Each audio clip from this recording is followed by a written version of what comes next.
Okay, so on today's show, we have a jam-packed show for you. Welcome to the African History Network show. It is Sunday, April 23rd, 2023, and we are live. Calling numbers 313-778-7600. 313-778-7600 is the call-in number if you have a question or comment. So some of you all saw the interview that I did earlier today with Tony Browder on our social media platforms, The African History Network, The African History Network, and a YouTube channel, Michael Imhotep.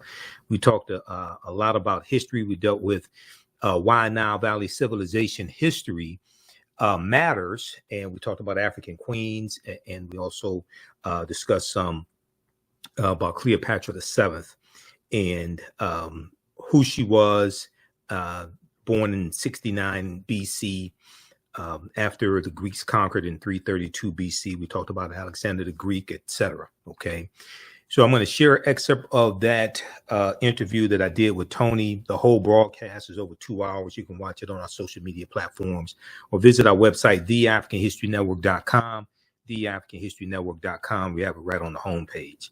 So many of you all saw me on Roland Martin Unfiltered on Friday, April 21st.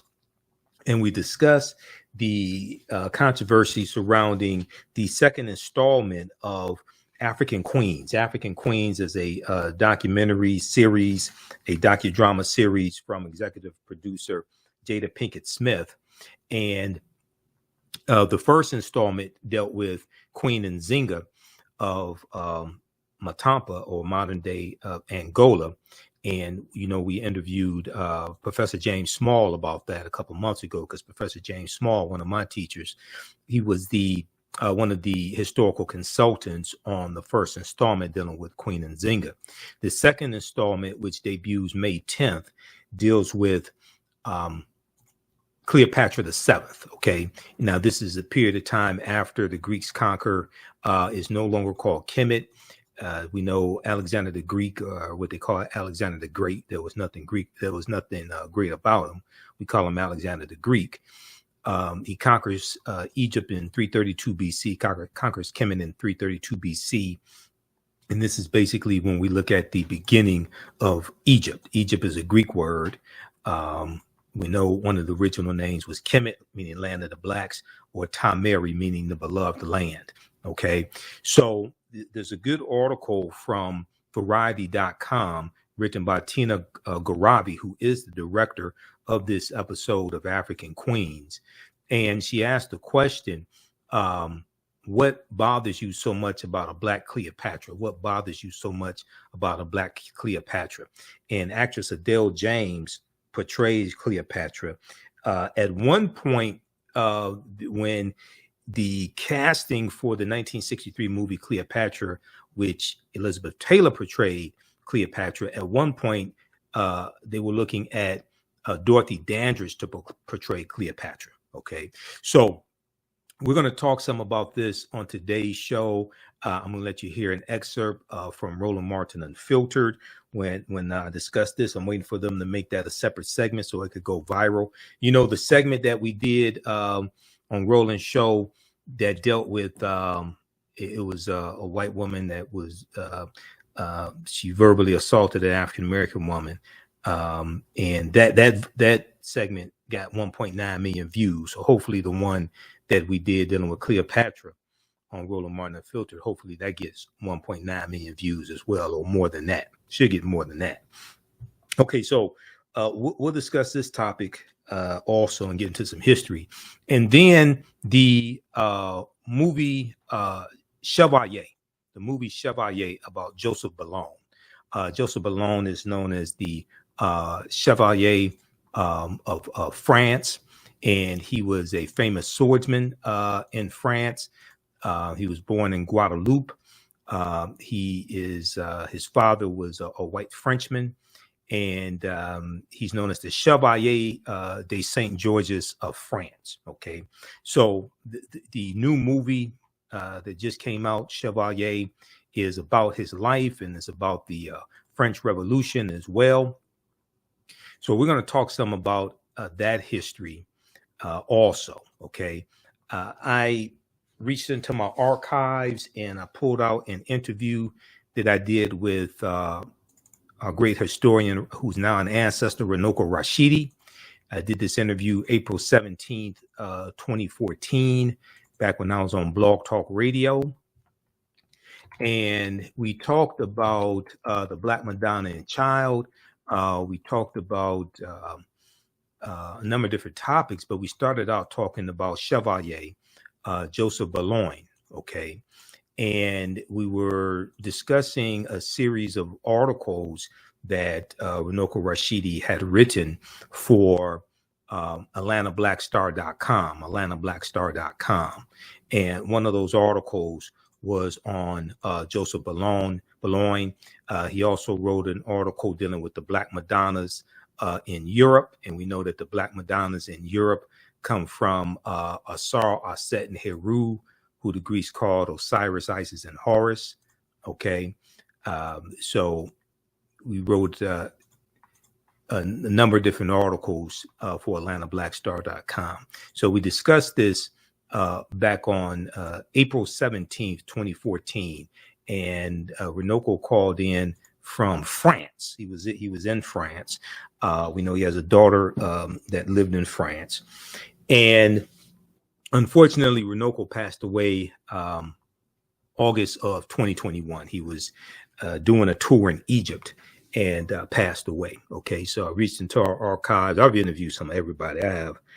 I need to put these interviews in another format. I interviewed Dr. Francis Cress Wilson 3 times. I have numerous interviews with Professor James Small, Professor Kabahayawatha Kamene. I interviewed Dr.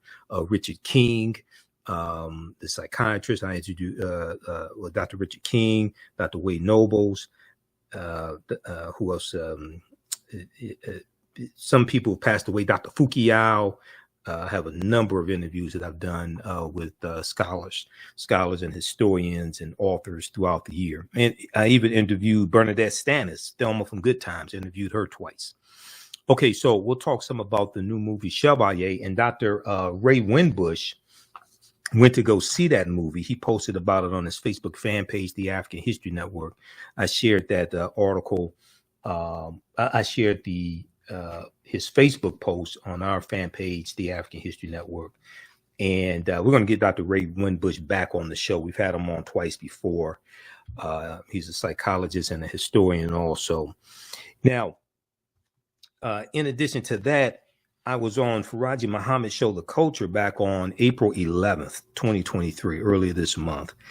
And we discussed spanking children as a holdover from slavery and was not traditionally practiced in West Africa. Spanking children is a holdover from slavery and not traditionally practiced in West Africa. And there was a article from Teray, the culture critic Teray, for thegriot.com that dealt with this topic. And Teray cited Dr. Stacy Patton, and I'd seen some work from Dr. Stacy Patton throughout the years also. And I'm going to share that segment with you from The Culture with Faraji Muhammad, where we got into this discussion. Okay, now the call-in number is 313-778-7600 if you have a question or comment. And on the African History Network show, we focus on educating, empowering, and inspiring people of African descent throughout the diaspora and around the world, because right now it corrects your own behavior. What you do for yourself, what you do to yourself, and what you allow other people to do to you and get away with is based upon what you think about yourself. What you think about yourself is based upon what you have been taught about yourself. What you've been taught about yourself is based upon everything you've read, heard, and seen about yourself. So when you control the radius of a man or woman's thoughts, you can control the circumference of his or her actions, because the mind can't do or teach what it doesn't know. Now, we deal with a number of different topics here on the African History Network show. We deal with current events and history and politics, education, economic empowerment, entrepreneurship, relationships, love, sex, health issues, and much, much more. Sign up for our email newsletter. Text the word Kemet, K-E-M-E-T. Wait to sign up for our email newsletter. Text the word Kemet, K-E-M-E-T, to 22828. To sign up for our email newsletter. Also visit our website, TheAfricanHistoryNetwork.com, TheAfricanHistoryNetwork.com. And you can register for the online classes that I teach. We had some great classes today and yesterday as well. Earlier in the week, I spoke to a law school class. I did a virtual presentation for the Thurgood Marshall Law School. It's a law school in Houston, Texas. Professor Brother Kandaka Peters invited me to speak. Brother Obi Agbona, Brother Obi, who we've had on the show a number of times over the years. They wanted to discuss reparations, so they had me do a virtual presentation. That went really well. That was on Wednesday. And then Thursday, April 20th, I spoke for the Equal Justice Alliance of Michigan. Okay, Sister Lacey Dawson asked me to speak, and we did a virtual presentation. It's actually on our Facebook fan page because they broadcasted it on their fan page, Equal Justice Alliance of Michigan, EJAM. So you can check that out as well. All right, we're coming up on a break. When we come back, we're going to talk about Queen Cleopatra VII, deal with some of that history. I'm going to let you hear what happened on Roland Martin Unfiltered when we discuss this. And the director of the second installment of the African Queens series, her name is Tina Garavi. Tina has responded to the criticism surrounding a melanated Queen Cleopatra VII. And she asked the question, what bothers you so much about a Black Cleopatra? You listen to the African History Network show. I'm Michael Imhotep. We'll be back in a few minutes. The History Network show, we focus on educating, empowering, and inspiring people of African descent throughout the diaspora and around the world. A lot of people don't know what the hell they're talking about. They may have their areas of expertise, but some people need to learn how to stay in their own lane. If you don't know, just say you don't know. So we have a lot to talk about, so we're going to jump right into this. Catch it all right here on 910 AM Superstation.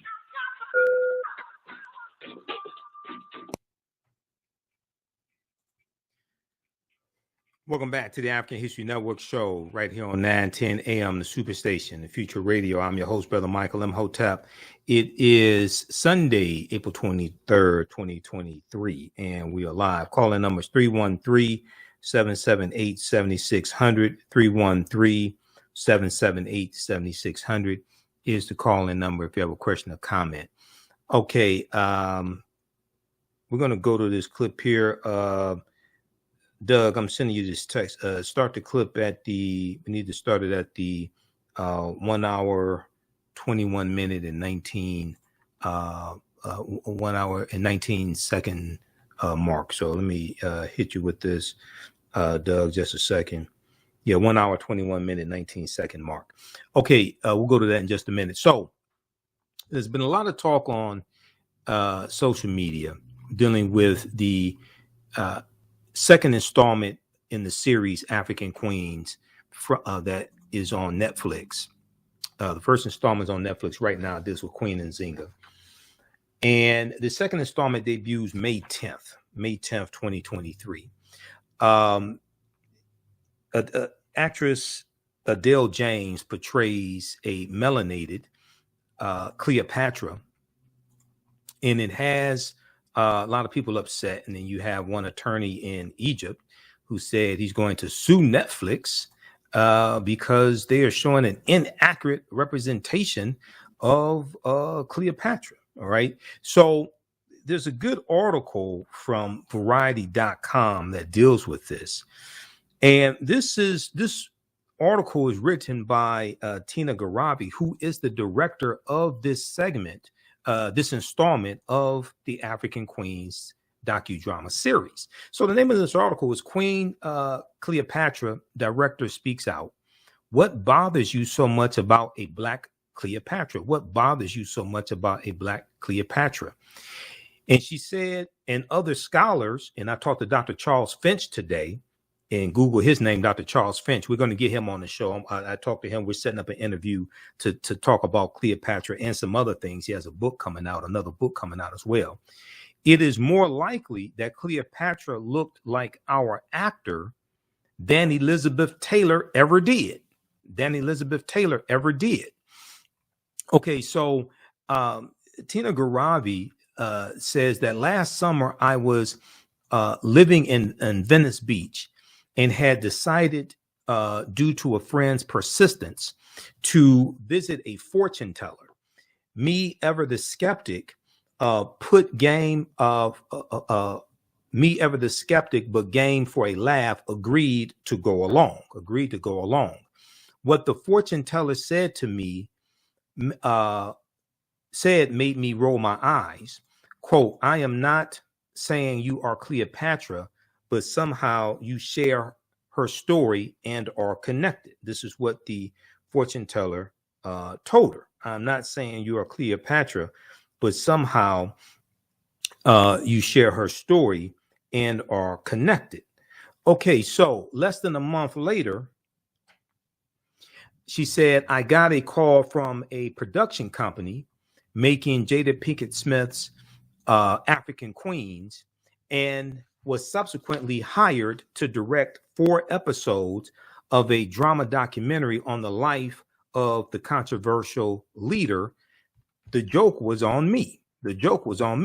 She said, "I remember as a kid seeing Elizabeth Taylor play Cleopatra." And I remember when I was younger seeing that movie, and it was Cleopatra and Mark Antony, and seeing the ancient Egyptians portrayed as Europeans and things of this nature. Okay, same thing they did with the 10 Commandments. You got Yul Brynner playing Ramses, Remetsu Mariaman, Ramses, and you have I forgot, she played Nefertari. These white imposters portraying African people. Same game that Hollywood ran on us then. They continue to run it, like when the Gods of Egypt came out and they showed the Neteru and rulers of ancient Kemet, ancient Egypt, as Europeans. I think, if I remember correctly, they showed some of the what they would call slaves as African people, but they showed the rulers of ancient Kemet, ancient Egypt, as Europeans. It reminds me of I was on I just saw an interview that Chuck D did with Drink Champs. And some of you all that saw Roland Martin Unfiltered 2 weeks ago, we had Chuck D on the show. So I got a chance to talk to Chuck D from Public Enemy. We've had Professor Griff here on the African History Network show a few times over the past few years. Over the past 13 years, we've been doing this show. But Public Enemy had a song with Ice Cube called "Burn Hollywood Burn," and that's what Chuck D was talking about in the interview with Drink Champs. Burn Hollywood Burn. So when I see these images coming out that try to erase, especially ancient African history, that song plays in my mind. "Burn Hollywood Burn" by Public Enemy with Ice Cube.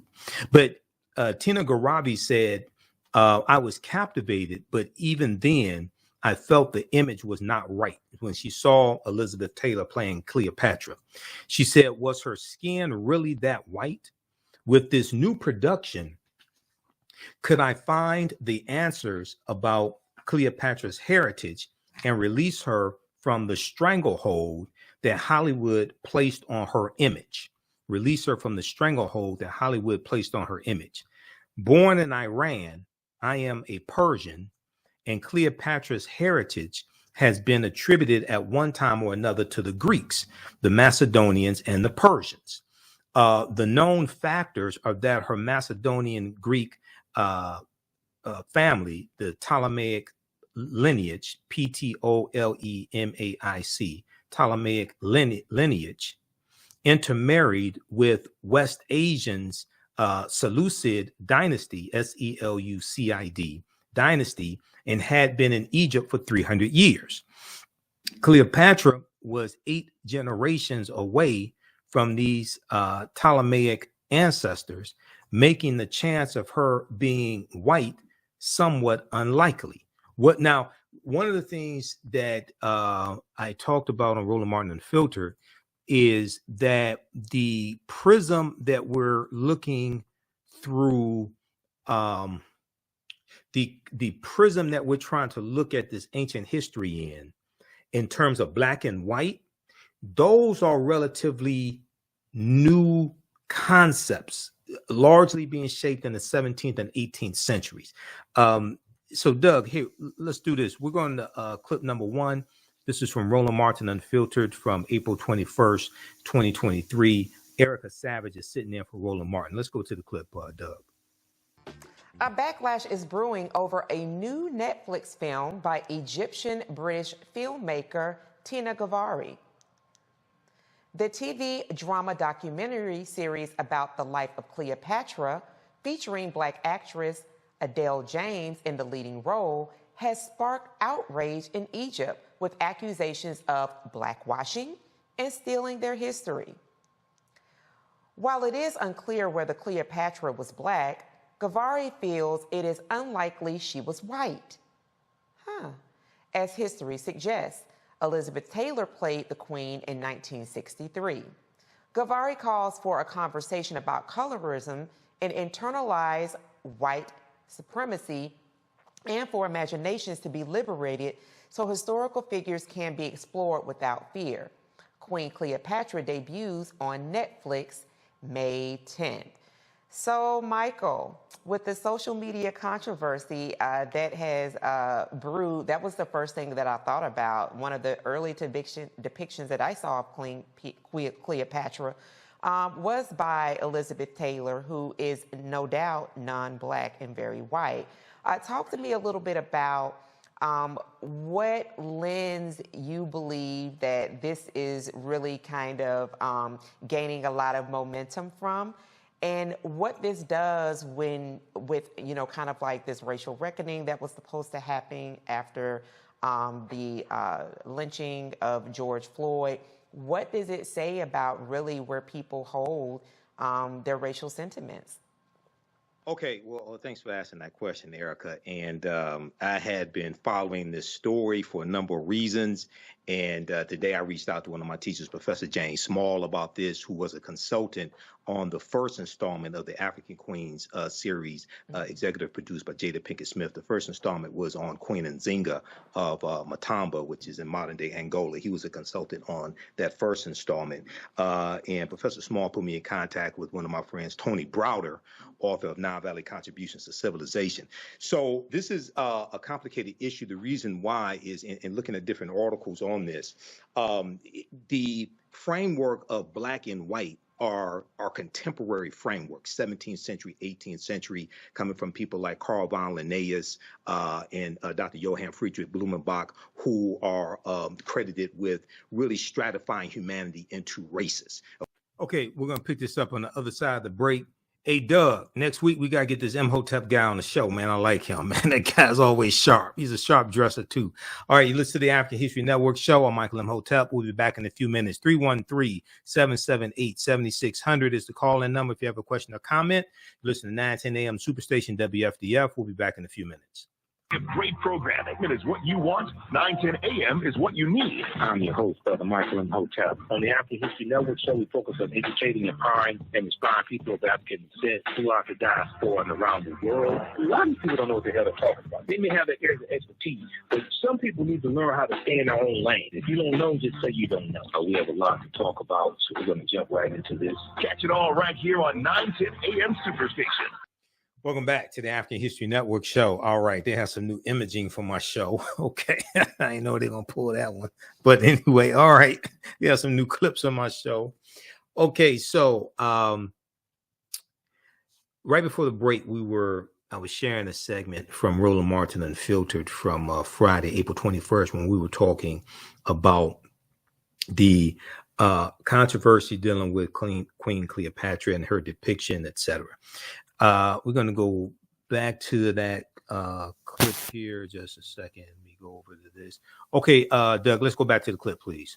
So this is a complicated issue. The reason why is in looking at different articles on this, the framework of Black and white are contemporary frameworks, 17th century, 18th century, coming from people like Carl von Linnaeus and Dr. Johann Friedrich Blumenbach, who are credited with really stratifying humanity into races. Okay, in antiquity, we don't have that type of construct. So we're trying to look at something in ancient times. Cleopatra VII was born in 69 BC. In Alexandria, Egypt. We're trying to look at something in antiquity, in BC times, through through a contemporary lens. The question is when it comes to her mother and grandmother and their what we would call ethnicity. It's unclear on the father's side. So she's in the line of what are known as the Ptolemies. The Ptolemy line comes in after Alexander the Greek, because ain't nothing great about him. After Alexander the Greek invades Egypt in 332 BC, and then Ptolemy the First Soter-Lagi takes over in 323 BC, and these are Greeks. Okay, so. She is looked at as possibly being Egyptian, African, partially on her mother or grandmother's side. It's not conclusive. However, I think it was. I like the depiction. This installment comes out May 10th. Okay, so I've just seen the trailer. I like the depiction coming from this series dealing with African queens. Now, the backlash coming from Egyptians, and we got to be careful of that term Egyptian, because we're dealing with Egypt basically after it was conquered by Arabs, and the Arabs invade in 639 AD and conquer in 642 AD. So we have to really be careful of what we're talking about. This is not what we call ancient Kemet, which was ruled by what we would term as Black Africans who are relatives of the Nubians. Okay, so you have a effort to whitewash, so to speak, Egypt and the history of it, and to discredit the indigenous African people when it comes to the pyramids, when it comes to the greatness of ancient Kemet, ancient Egypt. So I think there should be debates on this. I think there should be historical presentations on this. This can be the catalyst coming from Jada Pinkett Smith and Will Smith's production company. This can be the catalyst for this, but we need to get some African scholars in on this, people like Tony Browder, people like Sister Nubia Wardford, who's a cultural anthropologist here in Detroit, who I've interviewed a number of times. And at the same time, we also have to refute the tour that Dr. Zahi Hawass is going on starting in May around the U.S. And that appears to be an attempt also to whitewash ancient Egypt as well. There's always an attempt to either separate Egypt from Africa or say that the Egyptians, the ancient Egyptians, were either brown-skinned Caucasians or anything but sub-Saharan Africans. So this is something that we really have to analyze and fight against. Yeah, Michael, and thank you for bringing out those points. No doubt it's definitely complex. We know that they're white Arabs. They're people, of Arab descent that are of different, backgrounds. Well, they're Black Arabs and also. So, absolutely. So we understand that. And so, Joe, want to bring this to you, the claims of blackwashing when there are movies that, I can think of like Gods of Egypt, where white men played Egyptians. I'm thinking about The Last Samurai with Tom Cruise. He is a whole white man. So talk to me a little bit about, to essentially make the claim of blackwashing, which I did not know was a whole word, but I guess it is a whole word. Talk to me a little bit about what does it mean for other depictions in Hollywood that we've seen when we look at the background of what is actually being brought to film, and the background does not match the person that's embodying that particular role. The shoe is on the other foot now, right? This lends to the larger narrative and the larger fear about being outnumbered, about being majority minority where the rest of the world is. I mean, if they're concerned about blackwashing right now, well, listen, they should be much more understanding about what we've been dealing with for a long, long time, whether it's inventions, whether it's historical context for things that happened in Africa, creating the pyramids. We can go a long way and have a long conversation about things that have been misconstrued and directly actually lied about, because one of the things that happens, frankly, is that when you're in charge, you decide. I mean, I was getting ready to say H-E-L-L, the word, but I was getting ready to say Jesus after the word. I'm getting ready to say, heck, Jesus is historically inaccurate on the board. They even took the Son of God. Come on. And flipped that. Come on. And so at the end of the day, what happens is when you want something, you want it to be yours, you change it to look like you,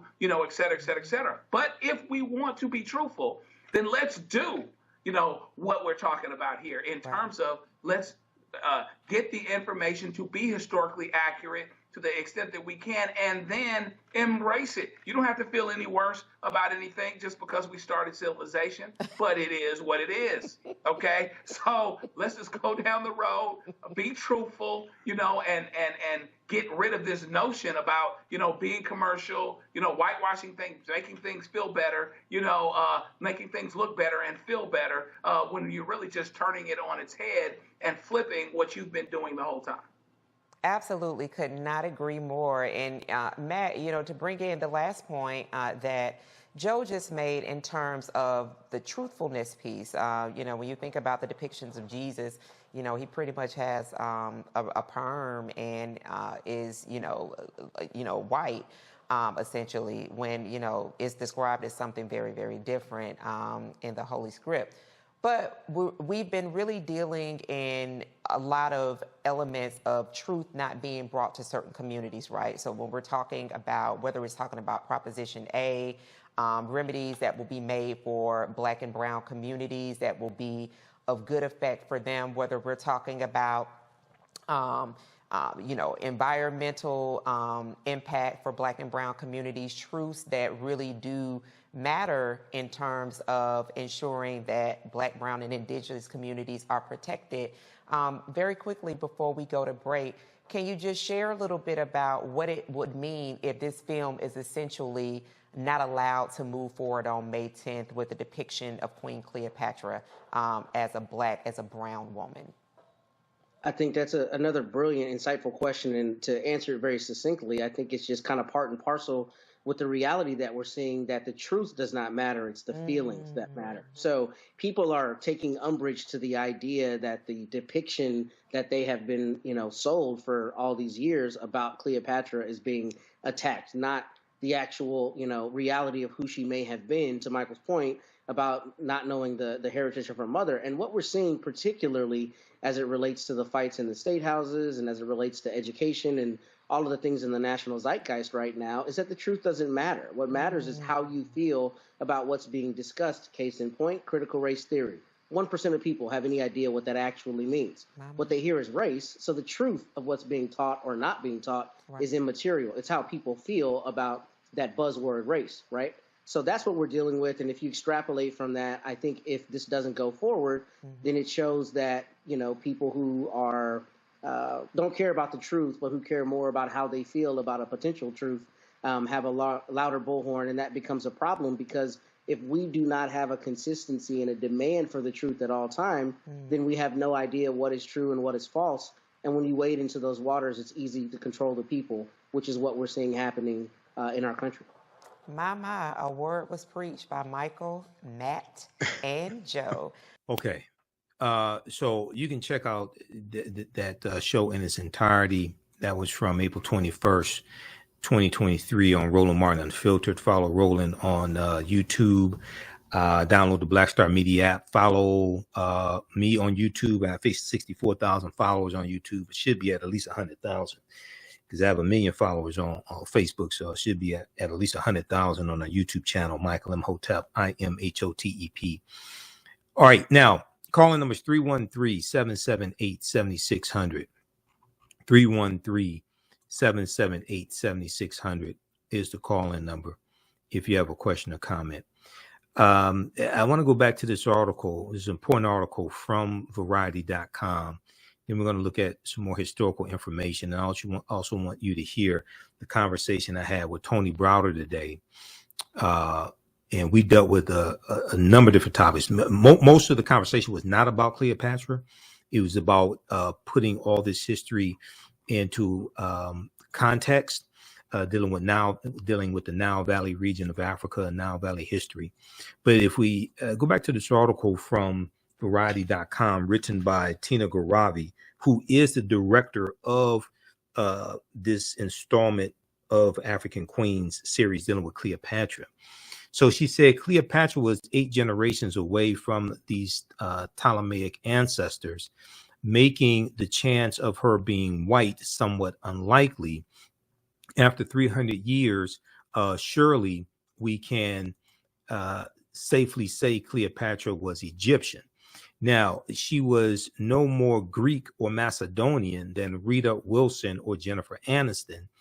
Both are 1 generation from Greece. Now, in talking to Dr. Charles Finch today, he said that she would probably more like the complexion of a Dorothy Dandridge. Okay, which now that could be why they wanted Dorothy Dandridge at one point to play Cleopatra instead of Elizabeth Taylor when they were looking at casting for that 1963 movie. Now, director Tina Garavi goes on to say, doing the research, I realized what a political act it would be to see Cleopatra portrayed by a Black actress. For me, the idea that people had gotten it so incredibly wrong historically, from Theda Bara to Monica Bellucci, and recently with Angelina Jolie and Gal Gadot in the running to play Queen Cleopatra, meant we had to get it even more right. The hunt was on to find the right performer to bring Cleopatra into the 21st century. Now, here's a picture of director Tina Garavi. And she went on to say, why shouldn't Cleopatra be a melanated sister? And why do some people need Cleopatra to be white? Her proximity to whiteness seems to give her value. And for some Egyptians, it seems to really matter. Her proximity to whiteness seems to give her value. And for some Egyptians, not all of them, but for some Egyptians, and it may be just a small minority of Egyptians, it seems to really matter. After much hand-wringing and countless auditions, we found Adele James, an actress who could convey not only Cleopatra's beauty, but also her strength. Not only her beauty, but also her strength. And the trailer for this is fantastic so far. It's a 2-minute trailer, and it looks really, really good. What the historians can confirm is that it is more likely that Cleopatra looked like Adele James, than Elizabeth Taylor ever did. Okay, so, and this is I talked to Tony today about we had a telephone conversation before we did the interview, and I was explaining to him. I said, I see the same thing with these Disney movies that have the Black princess, but she ain't married to a Black man or an African man. So let me we're coming up on a break. Let me just go and dissect The Princess and the Frog. Okay. Whatever you do, don't ever let your Black children, don't ever let your African-American children see this movie from Disney called The Princess and the Frog. Now, when I first heard that they were coming out with a movie about a Black princess from Walt Disney, and Walt Disney does have a history of racism. Okay. And I was like, what is this about? Okay. Now, if you have the Princess Tiana dial, okay, that's fine. You let your children play with the Princess Tiana doll. That's fine. Don't get Prince Naveen. Okay, just let her play with the Princess Tiana doll and have Princess Tiana marry T'Challa from Black Panther. Okay, when they play with the dolls. We're going to continue this on the other side of the break. It's important that we go through and dissect this, especially with somebody like me who's a historian, but also has a background in marketing and the foundation of marketing and psychology, because movies like this, cartoons like this, targeting our children, a lot of it is propaganda. And if we don't understand how they are attacking our children, attacking our psyche, we won't be able to fight back. Listen to the African History Network show. I'm Michael Imhotep. We'll be back in a few minutes. Welcome back to the African History Network show right here on 910 AM, the Superstation. Calling numbers 313-778-7600.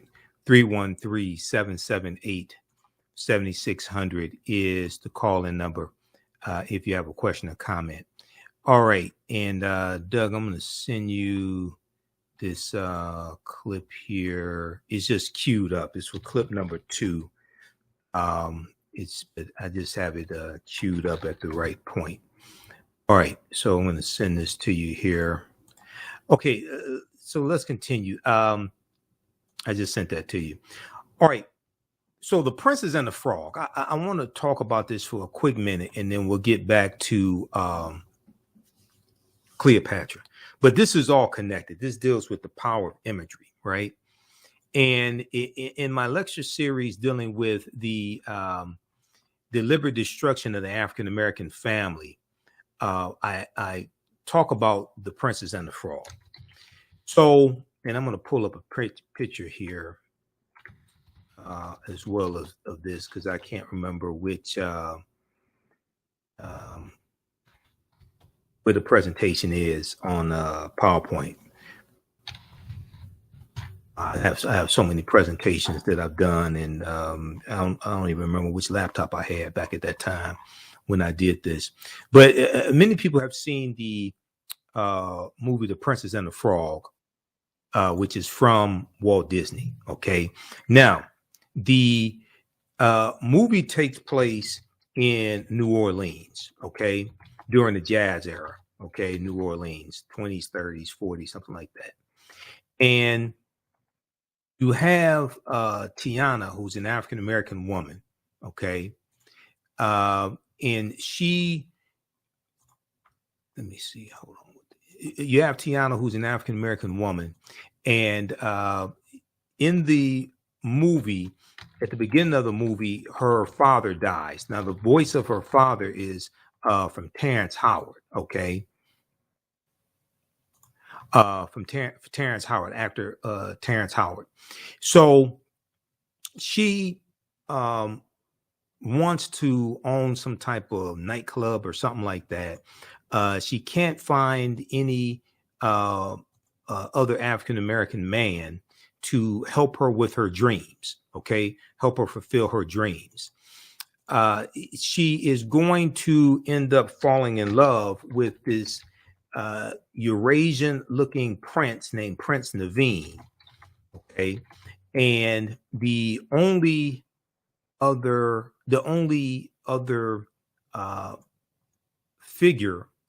male figure of African descent is the voodoo priest. Okay, the voodoo priest, and the voodoo priest is evil. Okay, so pay attention to this. Instead of the African man, the voodoo priest, instead of him being a protector of Princess Tiana, he's her adversary, and he's evil. Her savior is Prince Naveen, who is this Arab Eurasian looking guy. But it gets even deeper than this, because the movie takes place, the cartoon takes place in New Orleans. New Orleans is in Louisiana. Louisiana becomes part of the United States through what's known as the Louisiana Purchase of 1803. In the Louisiana Purchase of 1803, the U.S. gets 828,000 square miles of land for about 3 cents an acre from where? From France. From France. This is Napoleon Bonaparte, who just 5 years later, 5 years prior to 1803, in 1798, Napoleon conquers Egypt.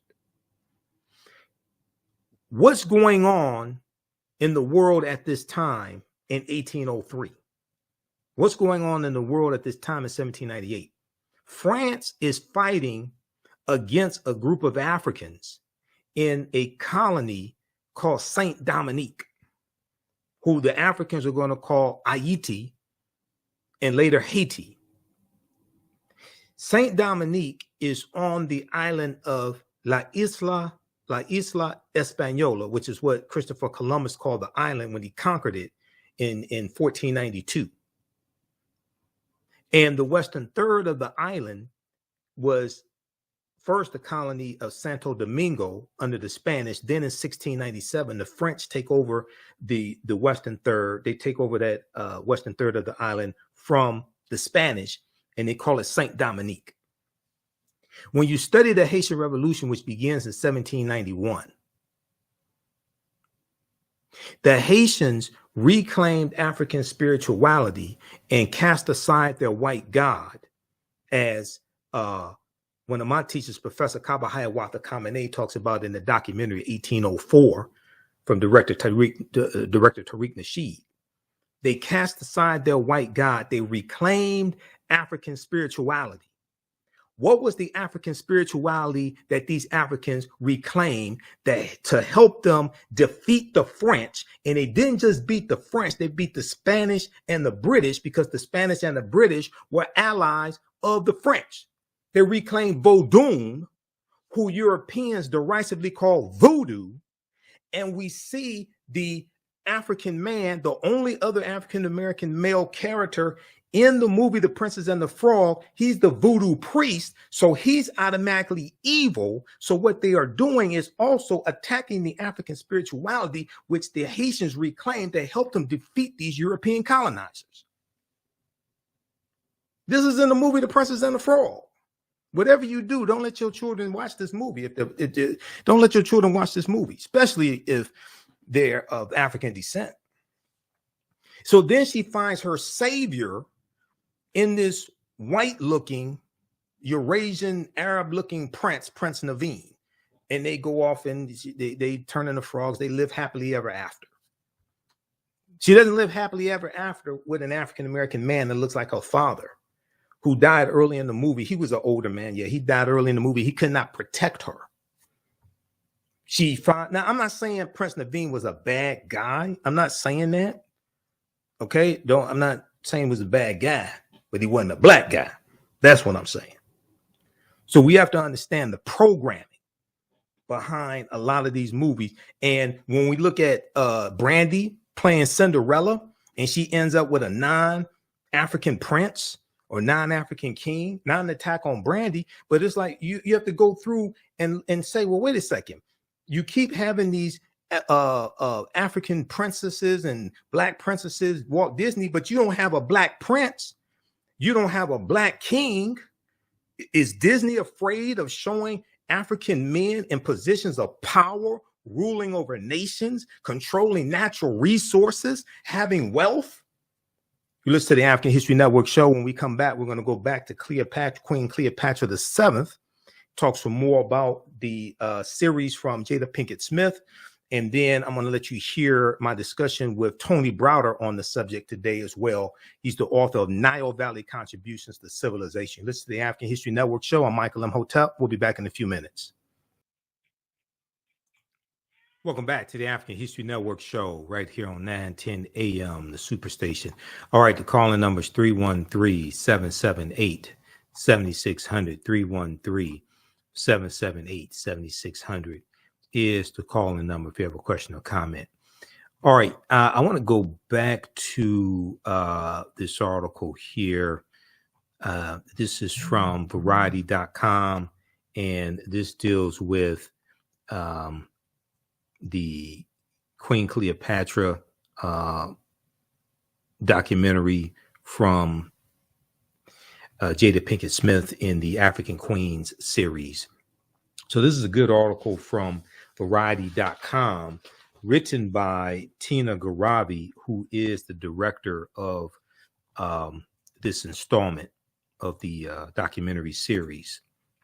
And this is on Netflix. Okay, so the first installment dealt with Queen Nzinga, and the second installment deals with Queen Cleopatra VII.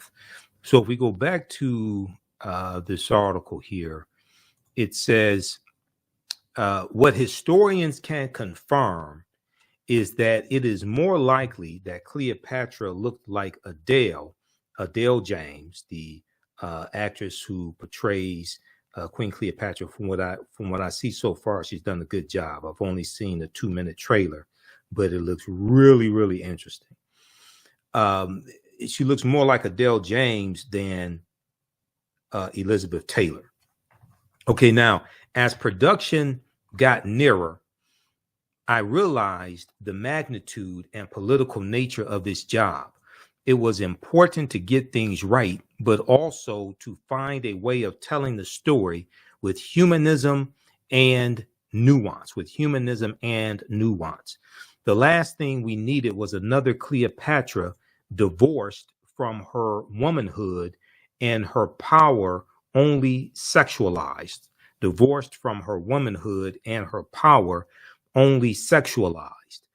And when I talked to Tony Browder today, he brought up Megan Thee Stallion, and I talked about Megan Thee Stallion and Cardi B and the song WAP and the hypersexualization of African-American women, and how so it was Atlantic Records that financed that song in the video.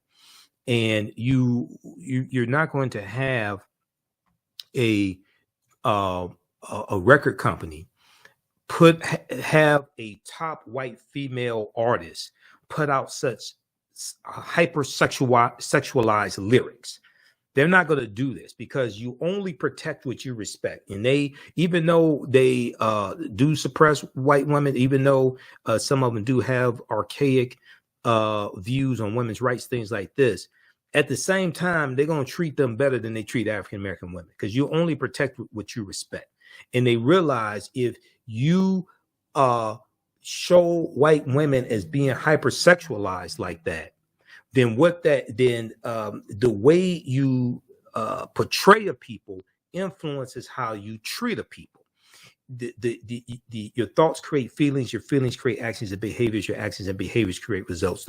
What you know about a people influences how you see a people, influences how you treat a people.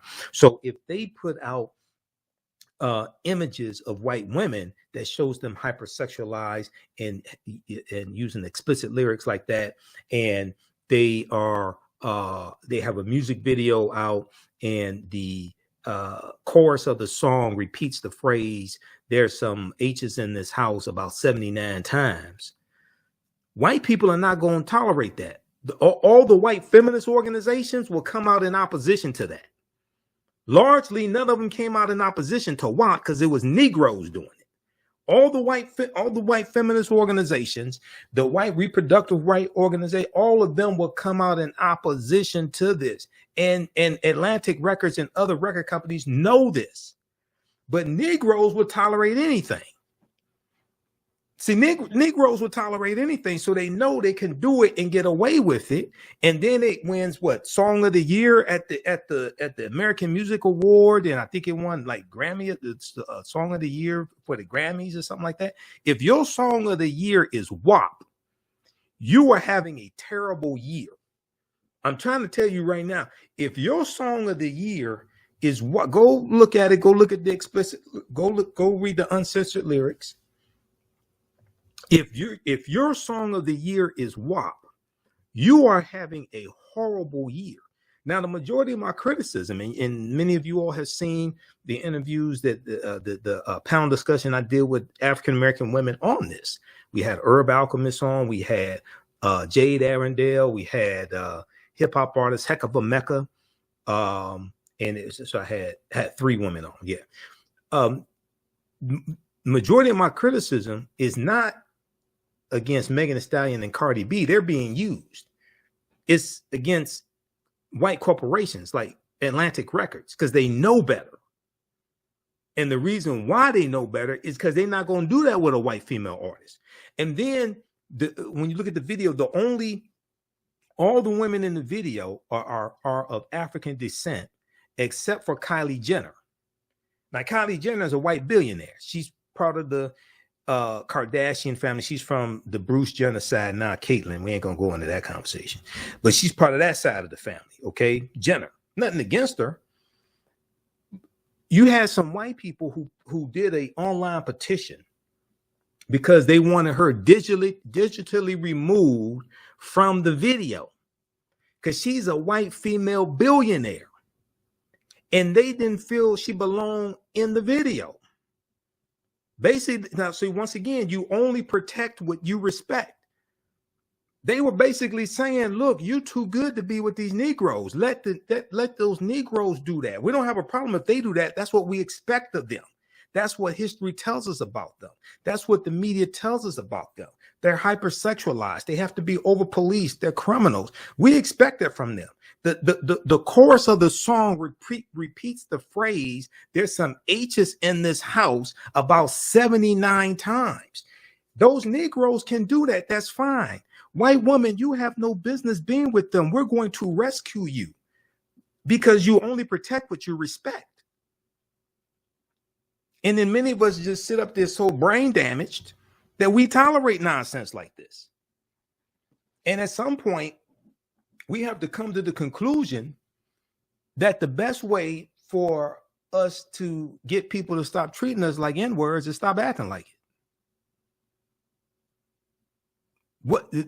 What happens when you have real life caricatures, real life examples of the various of the same stereotypes that you protesting against? At some point, we got to decide. Well, hold on, wait a second. Now, look, we're gonna have to figure this out now. We can't have real life examples of the same stereotypes that we are trying to hold them accountable for portraying us as. We're gonna have to make up our minds on this. Because people who understand their history are much more guarded about the images they allow other people to project of them. They don't tolerate stuff like that. Okay. Let me go back to this article here because we only have 2 hours on this show. This ain't on my regular platform. I can do whatever I want to do. We only have 2 hours here and we have commercial breaks every 15 minutes. Okay, so the HBO series Rome, R-O-M-E, portrayed one of the most intelligent, sophisticated, and powerful women in the world as a sleazy, dissipated drug addict, yet Egypt did not seem to mind. Where was the outrage then? But portraying her as Black, well, this is what Tina Garabi asked. Now, perhaps it's not just that I've directed a series that portrays Cleopatra as Black, but I have asked Egyptians to see themselves as Africans.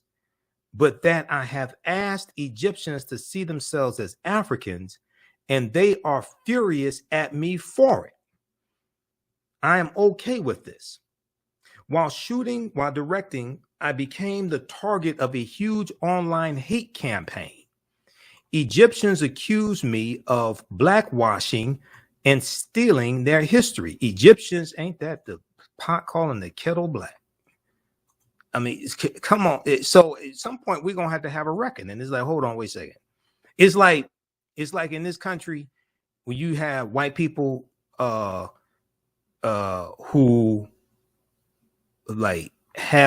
take offense to Native Americans wanting to get their treaties enforced, or it's like it's the same thing when you have California, Utah, Nevada, Colorado,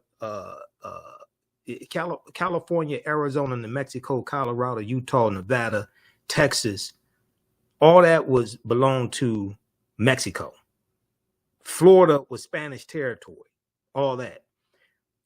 I just find it crazy when I hear not all white people do this. Okay, don't call me with no crazy stuff. All white people don't do this. I just find it crazy when you had some white Americans want to tell other people go back where they came from.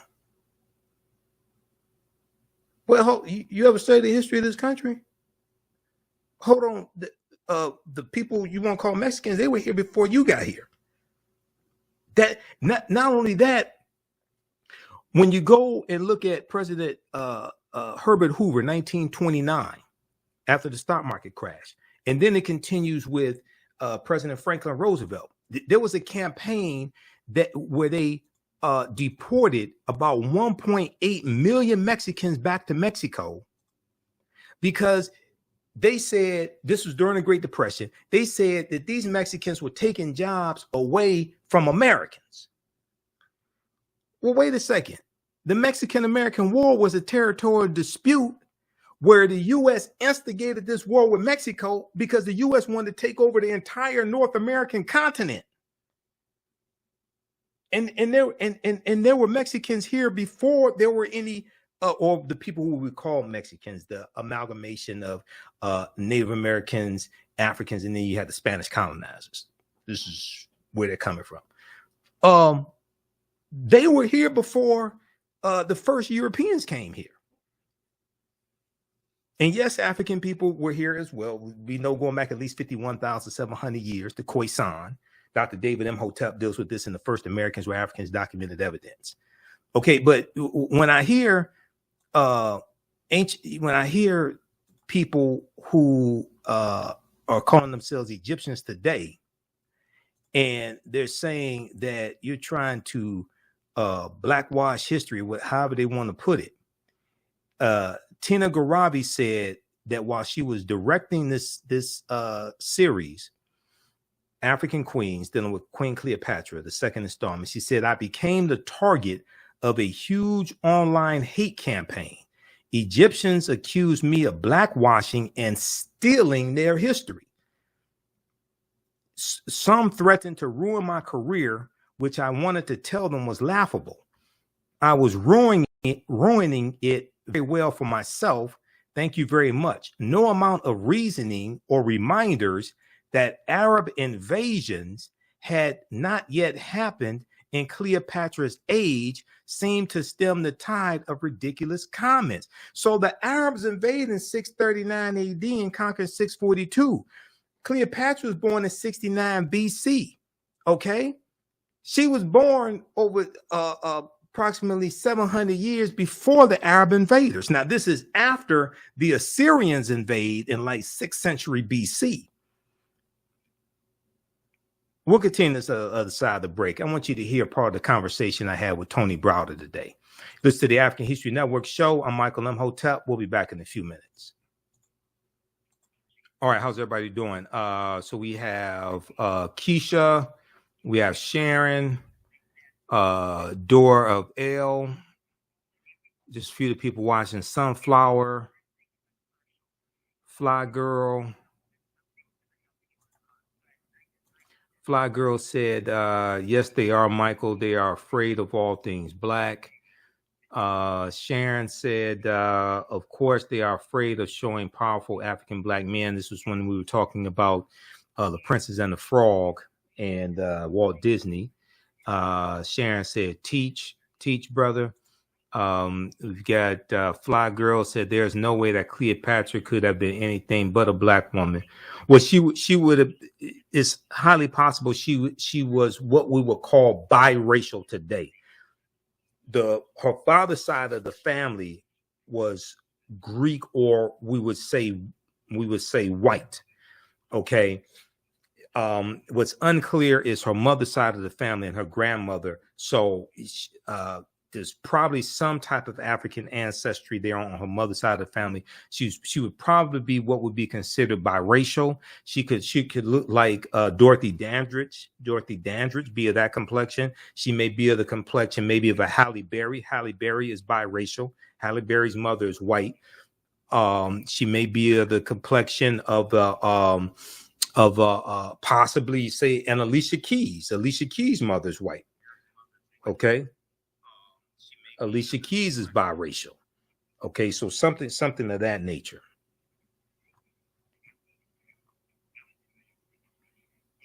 Okay, Kenneth Kabaka Reynolds said, Hotel brother, and peace to the family. Excellent information as usual, my brother. Kabaka checking in from the Motor City, Detroit. Shalada said, peace, brother Michael. Okay, greetings from London. Javinci is watching from London, England. Is that London, England, or London, Ontario? Probably London, England. We've got Kenya Randall. We've got Michelle. Okay, brother John Ray. I knew you, brother Michael Imhotep would educate us. Okay, Keisha. Okay, we're clear now, Keisha. I don't know when we're breaking up. Got Sunflowers watching us also. All right, be sure to support the African History Network, $ the AHN show through Cash App, through PayPal, paypal.me/the AHN show. Back from break in 1 minute. Stand by. All right. Welcome back to the African History Network show. Yes, I've got the power. All right. Welcome back to the African History Network show right here on 910 AM, the Superstation, WFDF. Can you believe it's been 7 years that I've been doing the African History Network show on 910 AM, the Superstation, WFDF? April 2023 is 7 years. And I've been broadcasting in all 13 years, starting March 10th, 2010 on the Harambe Radio Network. You can support the African History Network, $ the AHN show through Cash App, $ the AHN show through Cash App, also through PayPal, paypal.me/the AHN show, paypal.me/the AHN show. And also visit our website, theafricanhistorynetwork.com. TheAHNShow.com. You can register for the online history classes that I teach on Saturdays and Sundays. Ancient Kemet, one of the original names for Egypt. Ancient Kemet, the Moors, and the Ma'afa, understanding the transatlantic slave trade. We had a great class Saturday, April 22nd. Next class, Saturday, April 29th. 2 p.m. to 4 p.m. Eastern Standard Time. Classes on sale, $60, regularly $130. We do the sessions live. All the sessions are archived and recorded. You can go back and watch them anytime. So a year from now, 2 years from now, you can watch the entire class. On Sundays, I teach Black resistance movements from the Haitian Revolution, the U.S. Civil War, Civil Rights Movement, the Black Power Movement, 1800 to 1968. We had a great class today. We actually started at 4 o'clock because we did 2 hours. The broadcast I did with Tony, we did about an hour, and I continued for another hour.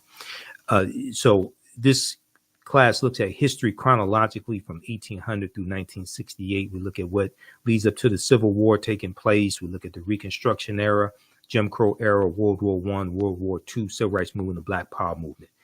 This information is PG-13. You can use it with your children. We have a bundle pack. You can register for both classes for only $100. Okay, it's a $300 value. All right. I want to go to this clip here when we spoke with Tony Browder today. All right. We dealt with why Nile Valley. Hold on, let me cue this up. We dealt with why Nile Valley history is so important. Okay, just a second, Doug.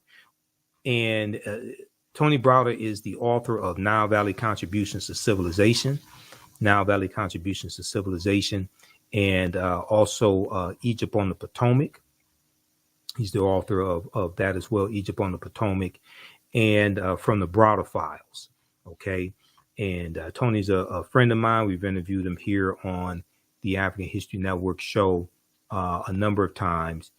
We're also in the documentary series, the Black Friday series together from director Rick Mathis. Okay, Black Friday. And hold on, where is that clip? Okay, right here. Let's see, just a second here. So we talked about a number of different topics in today's interview. You can watch this in its entirety on our Facebook fan page, The African History Network, and on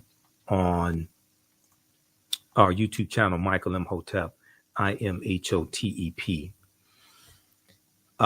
So the name of this is why Nile Valley civilization history matters. While Nile Valley civilization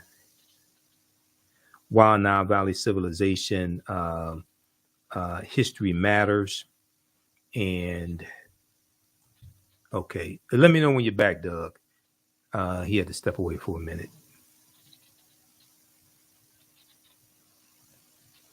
Why Nile Valley civilization history matters. African queens. And at the end of the conversation, we talked about Queen Cleopatra, also Cleopatra the Seventh. I'm going to go back to this article here from Variety.com. In the meantime,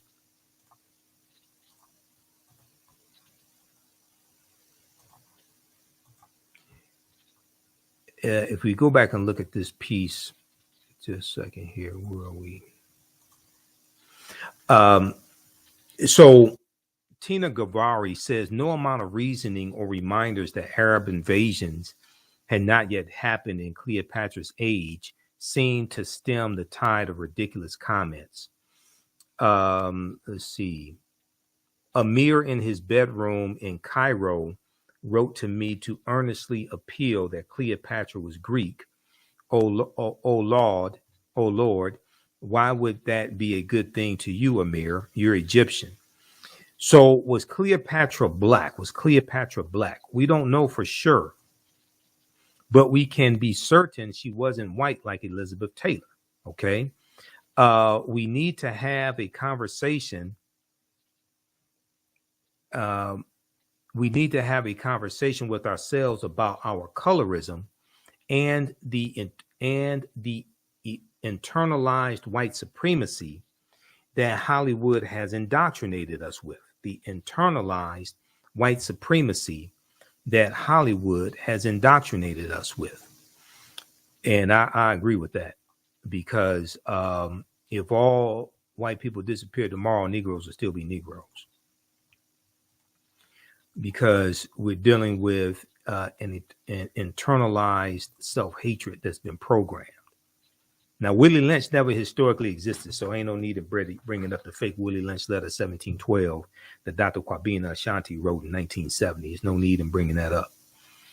Most of all, we need to realize that Cleopatra's story is less about her than it is about who we are. It's almost as if we don't realize that a misogyny or misogynaire still has an effect on us today. We need to liberate our imaginations and boldly create a world in which we can explore our historical figures without fearing the complexity that comes with their depiction. I am proud to stand with Queen Cleopatra, a reimagined Cleopatra, and with the team that made this. We reimagined a world over 2,000 years ago where once there was an exceptional woman who ruled. I would like to draw a direct line from her to the women of Egypt, to the women in Egypt who rose up in the Arab uprisings, and to my Persian sisters who are today rebelling against a brutal regime. Never before has it been more important to have women leaders, white or black. So Queen Cleopatra debuts on Netflix on May 10th. Okay, so check that out. And you can read this article in its entirety from Variety.com. Queen Cleopatra, director speaks out. What bothers you so much about a black Cleopatra? What bothers you so much about a black Cleopatra? Do we have the clip queued up? This is clip number. I understand that chronology. This is, hold on just a second. Stop the clip. Back it up to the what was it, 41:21 mark, whatever mark I said. I was asking, was it ready? I wasn't saying play it. Okay, so this is the excerpt of my interview with Tony Browder from earlier today. Let's go to the clip, please. And that is the major reason why people of African ancestry are still here, the reason why we have not been exterminated, is because of the power that we carry within Yes. us, this genetic memory that has been driving us and allowing certain people within our group to overcome seemingly insurmountable odds. So it's not just us doing this, it's the ancestors working through us. And it's the acknowledgement of the ancestors, which has always been our greatest Yes. power, our greatest resource. So whatever others can do to make you feel that to be African is to be ignorant, to be African is to be shameful. Deny your African ancestry means that you deny your ancestors, which means you cut yourself off from your only salvation, right? So there, and unfortunately, brother, there are many of us, many of our people who deny that they're African, Correct. who deny that African people have ever done anything of any significance, who've bought into the narrative, bought into the lie. Those people will be marginalized by their unwillingness to embrace a larger historical truth, and that's on them. Right. Not everybody is going to get it. Not everybody is capable of understanding what is at play, and that are those people who have always been in opposition to the restoration of the African mind, the restoration of African consciousness, will always fund those people who will undermine this effort. That has always been the case. That's part of what COINTELPRO is about. Counterintelligence program. Yes. Yes, and also the use of government infiltrators to undermine organizations that were working on behalf of the advancement of African people. The Black Panther Party was infiltrated Yes. by these people. Anyone who saw Judas and the Black Messiah, right, saw that. And that story hit home to me because I'm from the west side of Chicago. Okay. You know, I know about Fred Hampton and Mark Clark. I was a freshman in college when Fred Hampton and Mark Clark were murdered.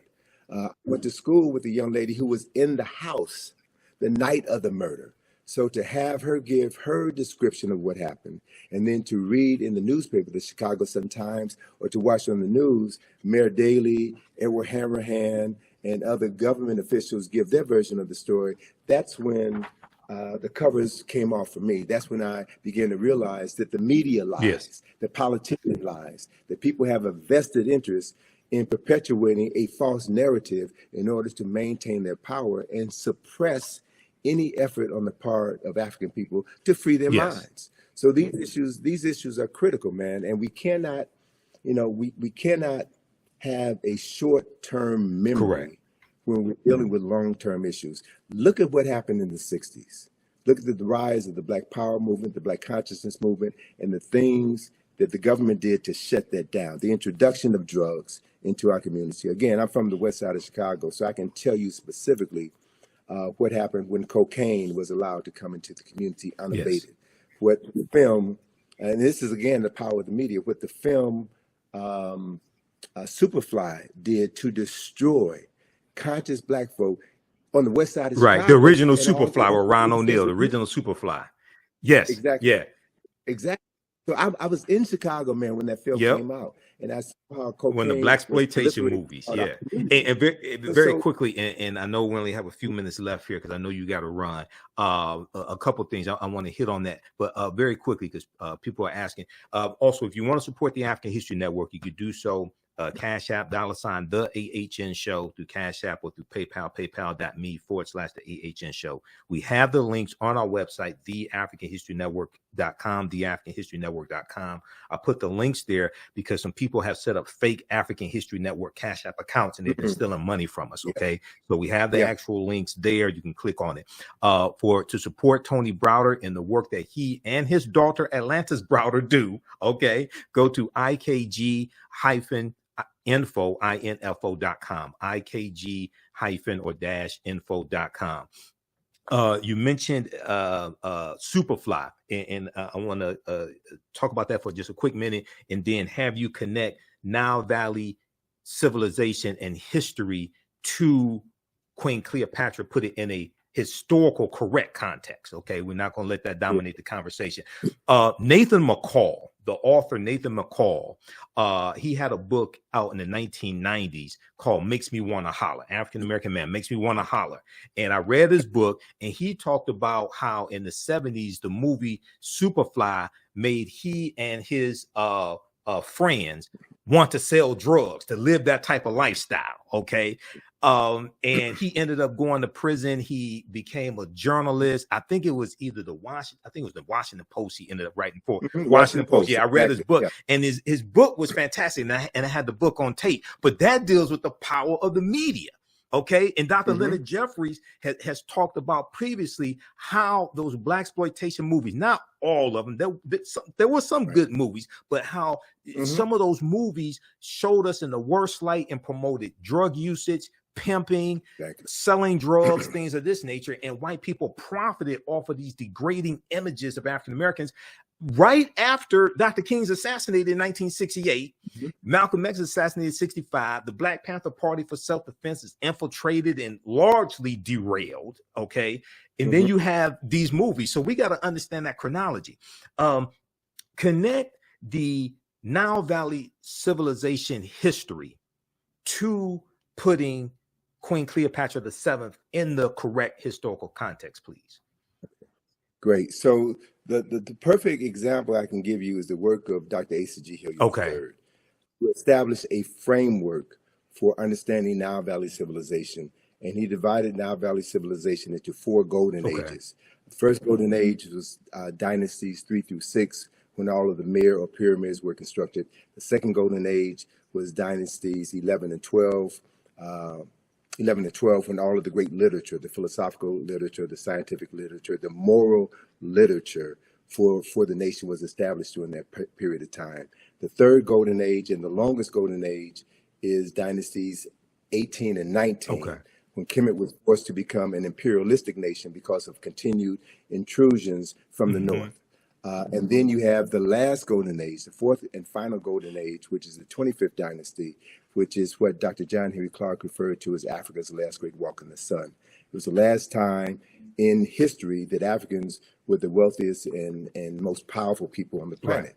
So if you understand that framework, then after the 25th dynasty, and there were 30 dynasties in the history of dynastic Egypt, Kemet civilization fell in 332 BC with the advent of Alexander of Macedonia conquering Kemet and turning Kemet into Egypt. Egypt is a Greek word. Pyramid is a Egypt Greek. is a Greek word. So most of the names of African places and things and people have been changed by non-African people. So if you don't know the original names, you'll never be able to understand the history, the culture, the science, the philosophy, and the concepts as they were originally created. Let me give you one example of that. Pyramid is a Greek word which means little flat cake, like a pancake. The original word for that structure is mir, M-I-R. And the word mir means the place of ascension. So mir, there are no bodies buried in any pyramids of mir in the entire Nile Valley. None, zero. So anytime anybody tells you that the pyramids were tombs, that is a lie. All right. Pause it right there. We're going to pick this up on the other side of the break. That was part of my interview that I did earlier today with Tony Browder. It's been a busy, busy weekend. You listen to the African History Network show. I'm Michael Imhotep. We'll be back in a few minutes. Welcome back to the African History Network show right here on 910 AM, the Superstation. Okay.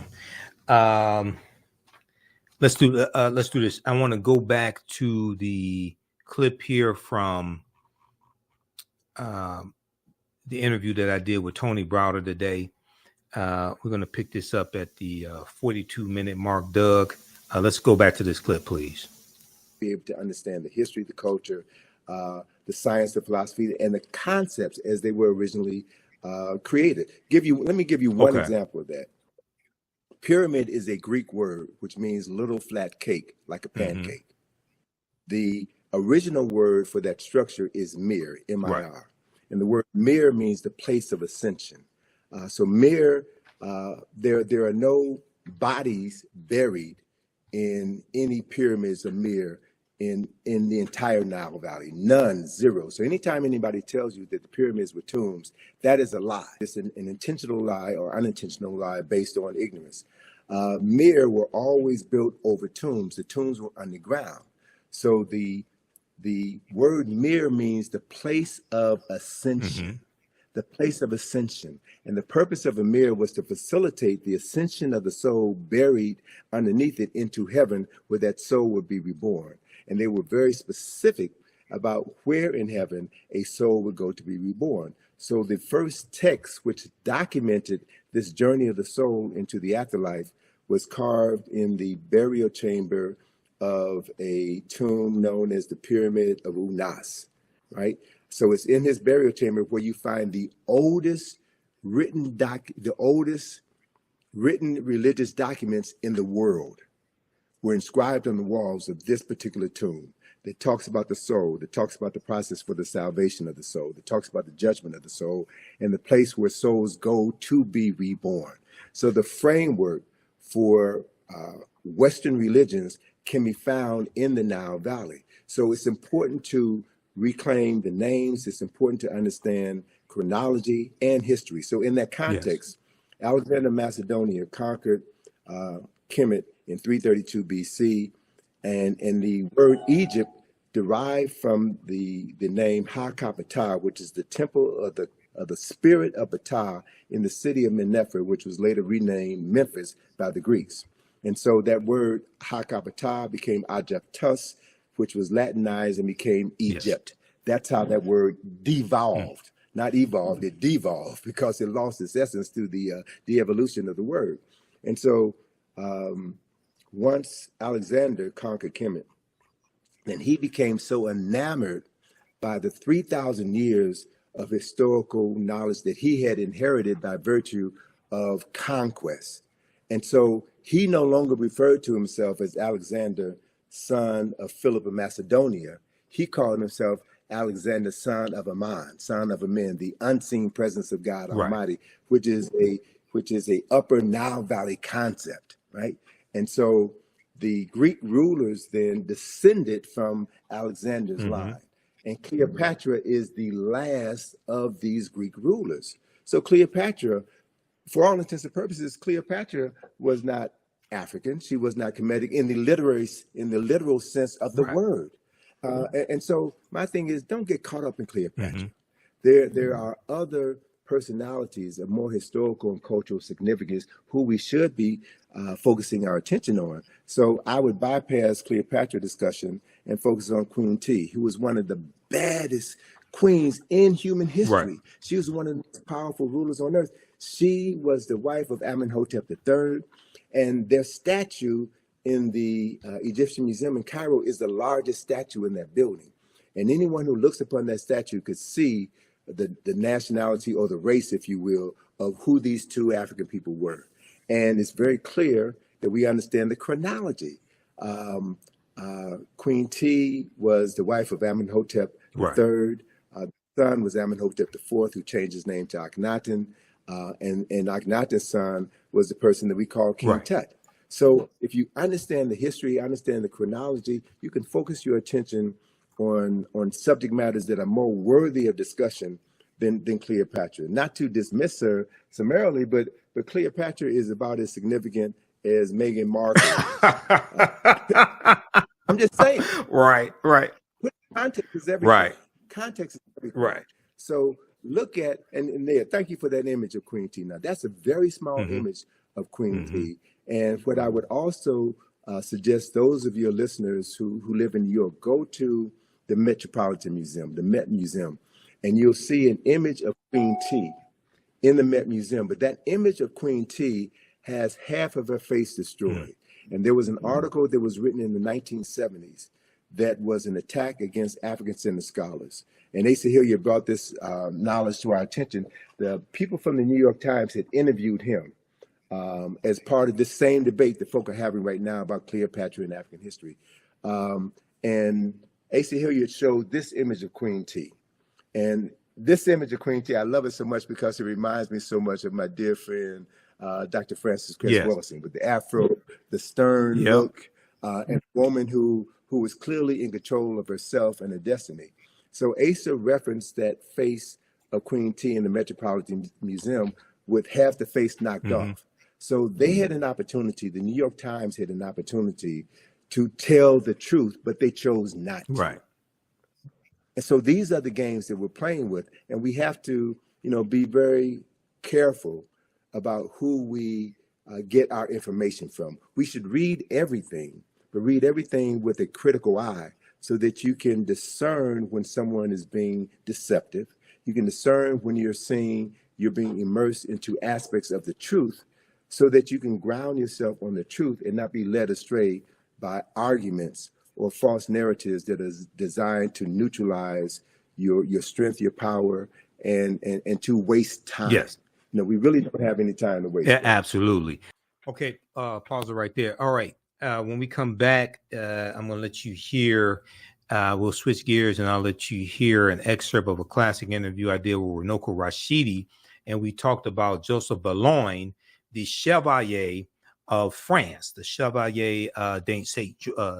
Georges of France. And the new movie Chevalier is about him and the French Revolution. You listen to the African History Network show. I'm Michael Imhotep. We'll be back in a few minutes.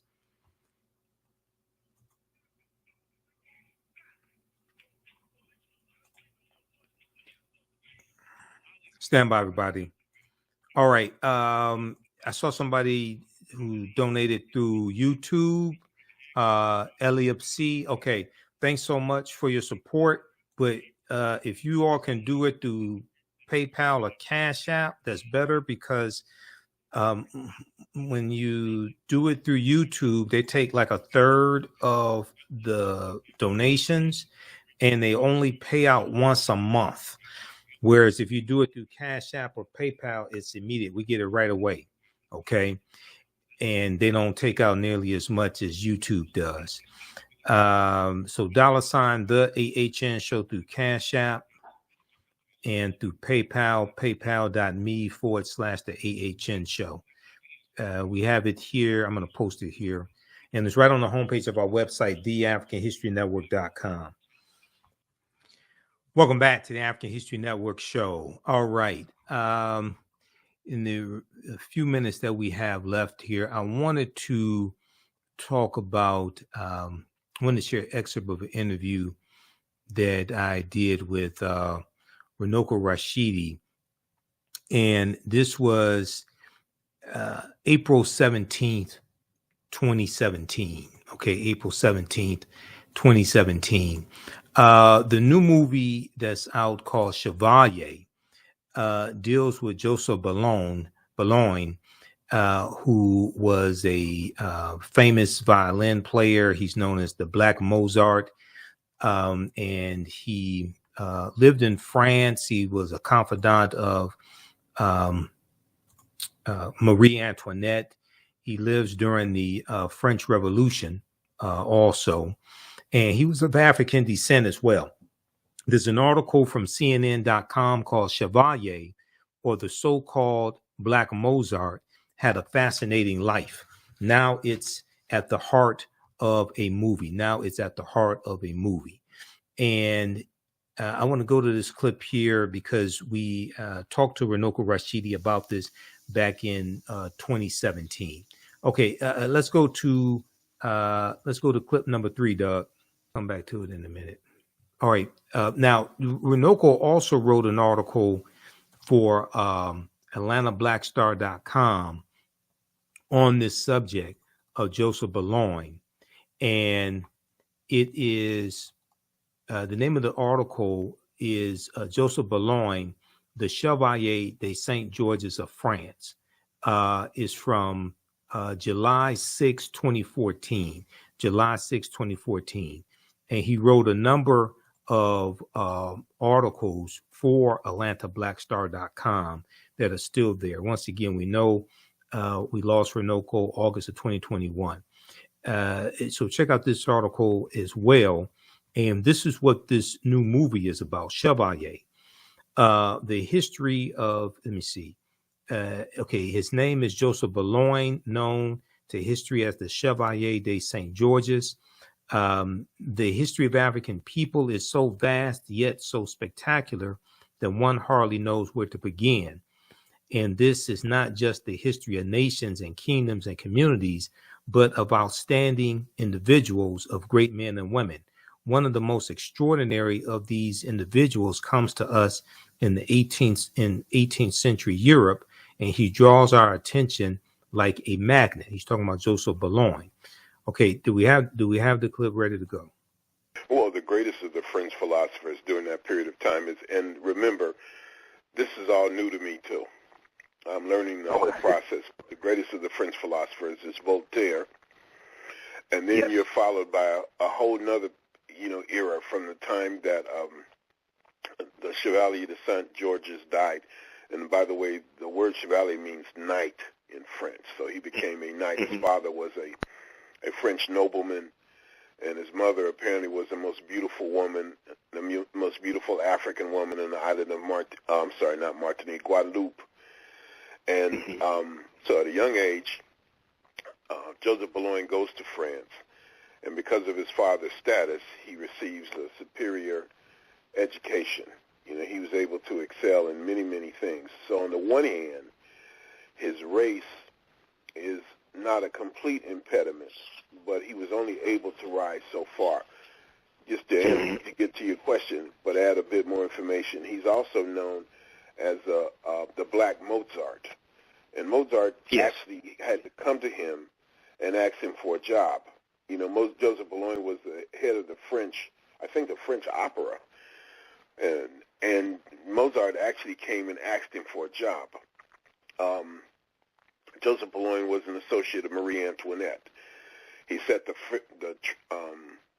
trends for fashion. And he's just a really remarkable person. So he dies around 1800, 1795, 1794, 1800, and 1795, that period of time. And right after that, you have the Dumas family. You have this family of African descendant people from Haiti. And, of course, Alexander Dumas is the person who wrote The Three Musketeers and The Count of Monte Cristo and The Man in the Iron Mask. And he is a contemporary of people like Victor Hugo. Victor Hugo is the Charles Dickens of France. Victor Hugo wrote the book which was called Notre Dame, which came to be known to history as The Hunchback of Notre Dame. And he also wrote the book Les Miserables, where he talks about Jean Valjean, the man who was arrested as a young person for stealing a loaf of bread to feed his family and was given like a 20-year prison sentence, something like that, and who eventually got out of prison and who spent most of the rest of his life trying to duck and dodge from his criminal past. And so there's a discussion about class differences as well between the haves and the have-nots. And he's a contemporary of Emile Zola. And Emile Zola was the person who wrote about a famous trial called the Dreyfus Trial. And so all of these, people were talking about the status, not necessarily of black people per se, but the status of class and the haves and the have-nots. So all of this is a part of this period that Joseph Bologne is said to have lived. And the lesson, I suppose, that comes out of this for me is that all history is interconnected. Just to make a fantastic leap, for example, and something that I'm learning right now and trying to incorporate in my work is the fact that the civil rights movement in the United States, what we call the U.S. Civil Rights Movement beginning in the mid-1950s, and that led to the Black Power movement in the 1960s, cannot be separated from the African liberation movement in Africa. That Martin Luther King was a keen observer of the African liberation struggle. That Dr. King went to Africa several times, and so did Coretta Scott King, for that matter. Correct. Dr. King was in Africa at the time of the independence of Ghana. Martin Luther King went to Jamaica and spoke glowingly at the shrine of Marcus Garvey. And so there was a Black Power movement in Australia. There was a Garvey movement in Australia. And so I guess what I'm trying to do is, in a sense, with all of this, is connect the dots and to show that black history is everybody's history, that you can't separate one from the other, and that all of these phenomena are interconnected. Absolutely, absolutely. And I don't know if you know Professor Manu and Pim out of California, man, but because he has I've done some interviews with him dealing with the distortion of the legacy of Dr. Martin Luther King Jr., man. Dr. King's one of the most misunderstood people in history. His legacy has just been totally distorted. And a lot of people don't know about him studying African history, him being a keen observer of of Africa's liberation movements, things like this. That's, you know, totally not talked about when we talk about Dr. King. Also, very quickly here, in this article, you also talk about Code Noir, Law of Blacks. Talk about that a little bit, because when we hear about the French, we hear about Paris, France, and things like this, but we don't hear about them oppressing African people that much. I guess those who really study African history, we know about the French and the colonies, things like this, but in general, you really don't hear about this, about the French. Well, no, I suppose not. You hear stories about people like Josephine Baker or people like Richard Wright and Langston Hughes. All of them came to France and lived in France. One of Richard Wright's daughters, and of course, for those who don't know Richard Wright, we're talking about the author of books like Black Boy, Native Son, classical African-American literature, you might say. So in many ways, I think a lot of African Americans, at least, have viewed France, and Paris in particular, as a haven against white supremacy. And I suppose for African Americans, that may be true to some extent. You know, I've rarely encountered, overt racism in France. I've been coming here for over 10 years now, and I like it here. It's a good experience. Lots of Africans here, lots of museums, great public transportation, expensive, but beyond that, it's not a bad place. But for Africans from the continent of Africa itself, or Africans who don't have money, Africans who don't have what are generally known as papers, you know, it's a hell on earth. And let me add, too, that each colonial power employed different techniques for dealing with their colonial subjects. And one of the things that the French did was to incorporate a sense of French identity, however false and frivolous that might be. You know, I meet people even now from countries like not Democratic Republic of Congo, but Congo-Brazzaville or French Congo, you know, or Gabon or Central African Republic, countries that have been, at least on paper, independent for 50 years or more, who go around saying, I'm French.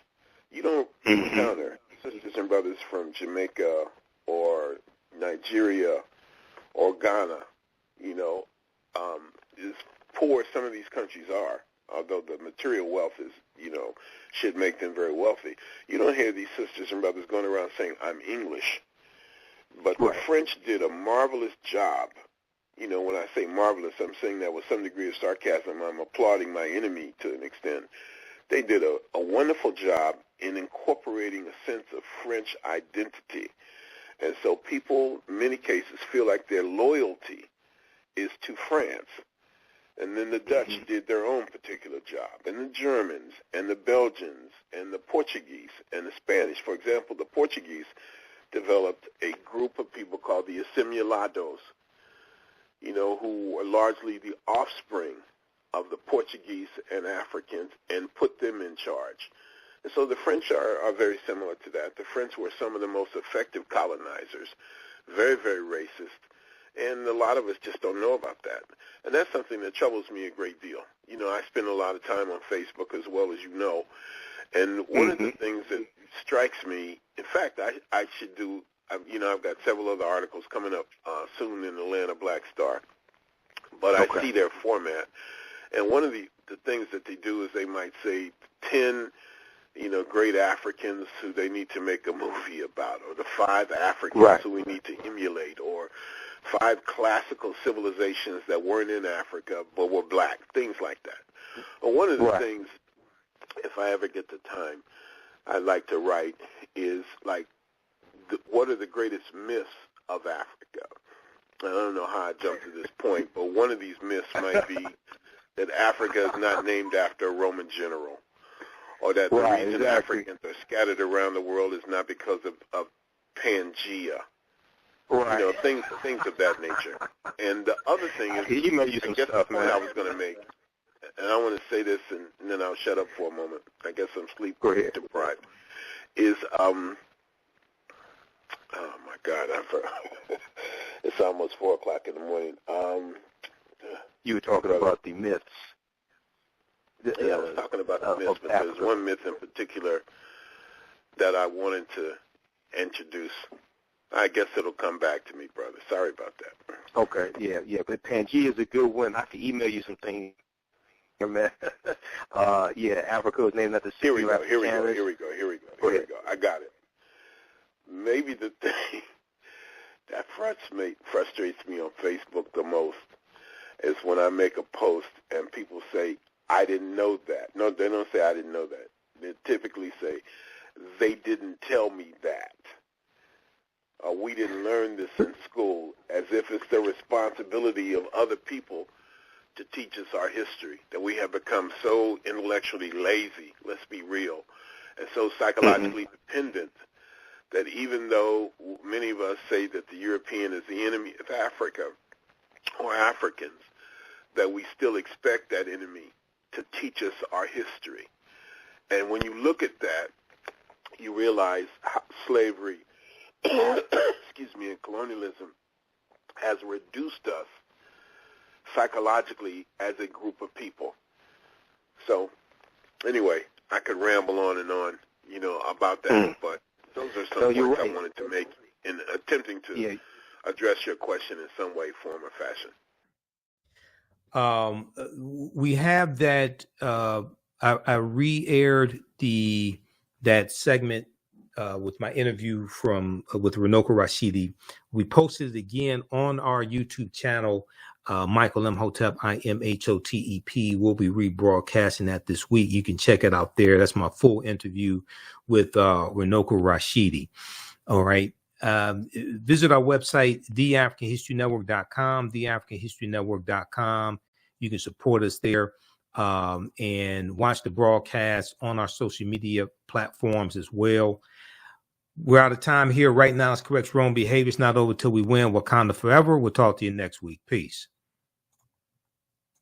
So I teach 2 online history classes, Saturdays, 2 p.m. to 4 p.m. Eastern Standard Time, Ancient Kemet, the Moors, and the Ma'afa. Understand the transatlantic slave trade, what they didn't teach you in school. The slides I was showing you, those are all slides from the online classes I teach. We do the sessions live. All the sessions are archived and recorded. You can go back and watch them anytime. A year from now, 2 years from now, you can go back and watch the entire course. We deal with thousands of years of history and what leads up to the transatlantic slave trade taking place. When we deal with the transatlantic slave trade, we can't start our history in slavery. We have to deal with thousands of years of history that leads up to it taking place. So if you missed our class Saturday, April 22nd, as soon as you register, you can go back and watch it. Class is on sale $60, regularly $130. This helps support the research, helps support the African History Network, helps us broadcast the show. You can click right here. We have a video that gives an overview of the classes. We have a bundle pack. You can register for both classes that I teach right now. Limited time only, $100. It's a $300 value. You'll get 5 of my lectures in digital format free. Also, they'll be in the video library. The second class I teach on Sundays, and we're teaching the class today, is going to be 3 p.m. Eastern Standard Time. Black resistance movements from the Haitian Revolution, U.S. Civil War, Civil Rights Movement, and Black Power Movement, 1800 to 1968. And we go through a look at history chronologically from 1800 to 1968, what leads up to the Civil War taking place. We look at the Reconstruction era, 1865, 1877, Jim Crow era, Great Migration, World War I, World War II, Civil Rights Movement, Black Power Movement. To understand what happened to us after slavery ended, what were the laws and policies put in place to put us in the predicament we're in today, to understand where we need to go from here. Okay, so this class picks up basically where the first one leaves off. Okay, it's a crucial class. I put together the curriculum for both of these courses. Been studying history 31 years. We deal with this about in both of these classes. There's about 80 or so articles that we reference, books that we reference. There's a ton of information. Okay, so we're teaching the class today, 3 p.m. Eastern Standard Time. Black resistance movements from the Haitian Revolution, U.S. Civil War, Civil Rights Movement, and Black Power Movement. Okay, so you can register for those classes. And very quickly here, I'll show you just a brief introduction to understand the transatlantic slave trade, what they didn't teach you in school. And that I've been teaching this class on and off since 2017. Okay. We use 2 of Tony's books in the class. We use 2 books from Runoko Rashidi as well.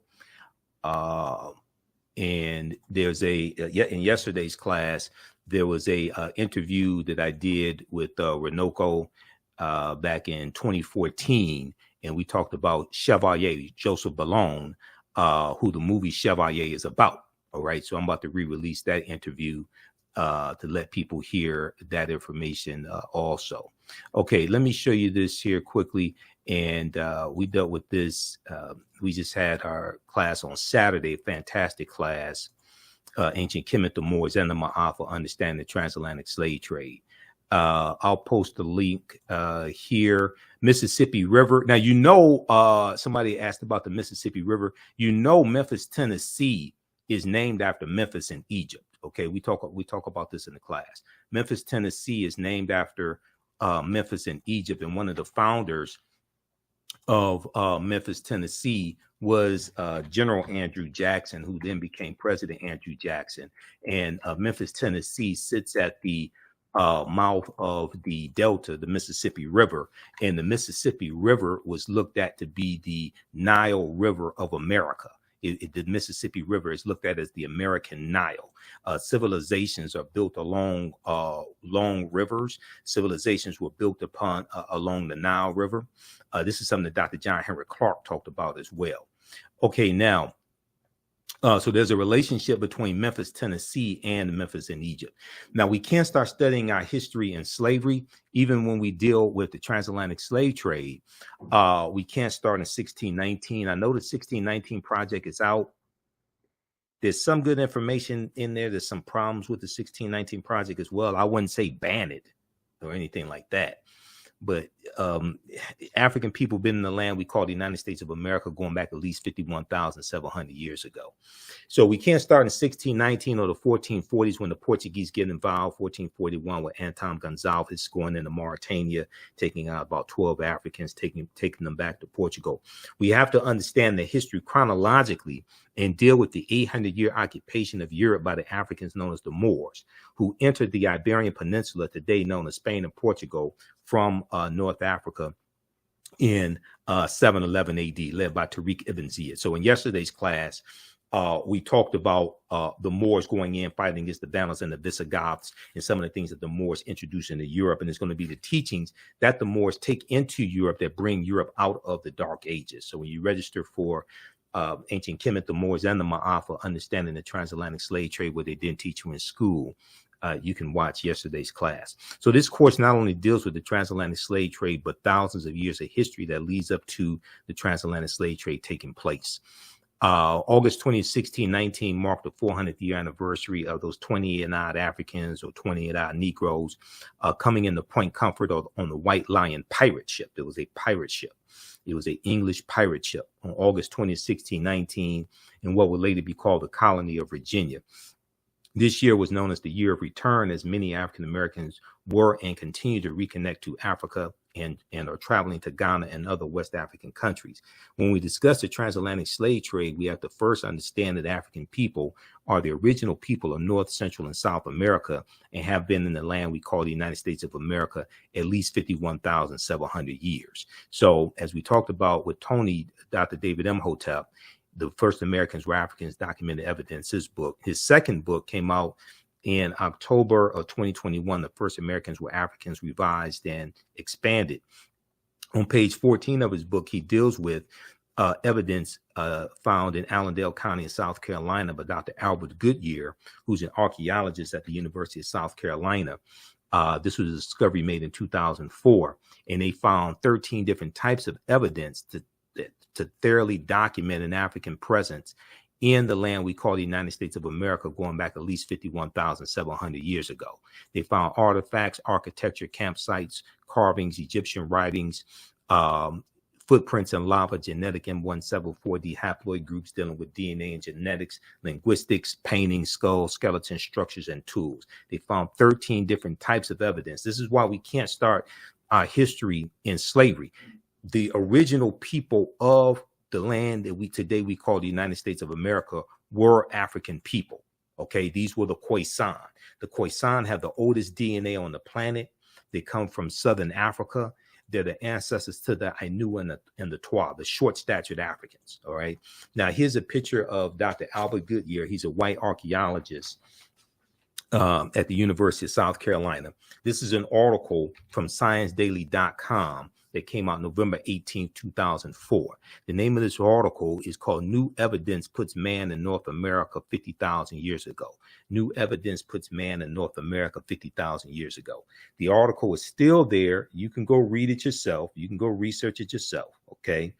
Radiocarbon tests of carbonized plant remains were where artifacts were unearthed last May along the Savannah River in Allendale County by University of South Carolina archaeologist Dr. Albert Goodyear indicate that the sediments containing these artifacts are at least 50,000 years old, meaning that humans inhabited North America long before the last ice age.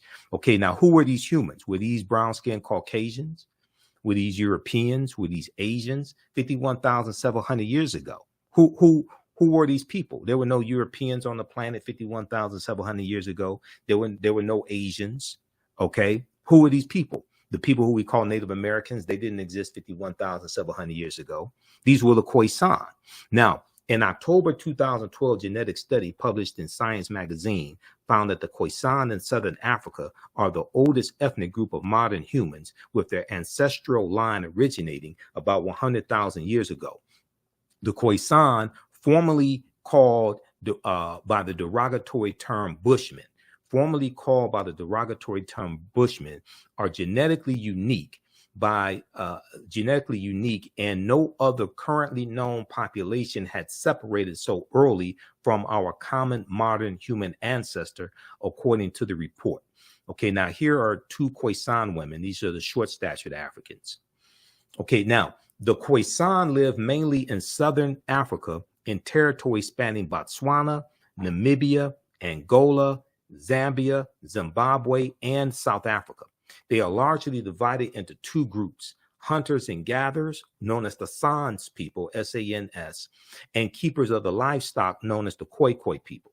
The Khoisan languages include the distinctive click sounds that are not found in the languages of their neighbors. So AtlantaBlackStar.com had a good article called 5 Ethnic Groups That Prove the First Humans Were Black. 5 ethnic groups that prove the first humans were black. Okay, so this is just a sample of the type of information we deal with in this class. It's a 12-week online course. We deal with thousands of years of history. We look at archaeological discoveries that have come out in the last 15, maybe going back 20 years. We look at the discovery of Tanis Heraklion that was discovered, that was revealed in 2013. They had been doing the excavation even before then. And this is the lost city of Egypt that was built around 8th century BC, okay, lost for about 1,200 years, the lost city of Egypt. And they found 16-foot tall statues, gold coins. They found dozens of ship anchors, things like this at the bottom of the sea. All right. We deal with different archaeological discoveries like this one coming out of Morocco in 2017. This one, now what we see as more and more of these archaeological discoveries come out, we see that the deeper they dig, the blacker the planet gets, the more research they do, the older we get. All right. So this discovery here pushed back the timeline about 100,000 years.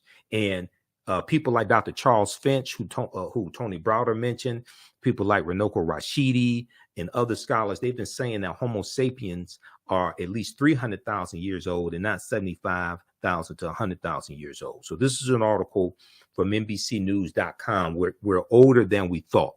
New find pushes human origin back 100,000 years. This is an article from June 7, 2017. I remember the date because that's my birthday. It's not just Prince's birthday. Is my birthday also. Modern humans evolved much earlier than previously thought, researchers reported. New discoveries at a rich site in Morocco show modern humans were hunting and probably cooking game animals 300,000 years ago. 100,000 years earlier than scientists have believed until now. So when these discoveries come out, they have to keep pushing the timelines back. You know, Juvenile had that song called Back That Thing Up, okay, like 1988, 99. They keep having to back that thing up. They keep having to back the timelines up when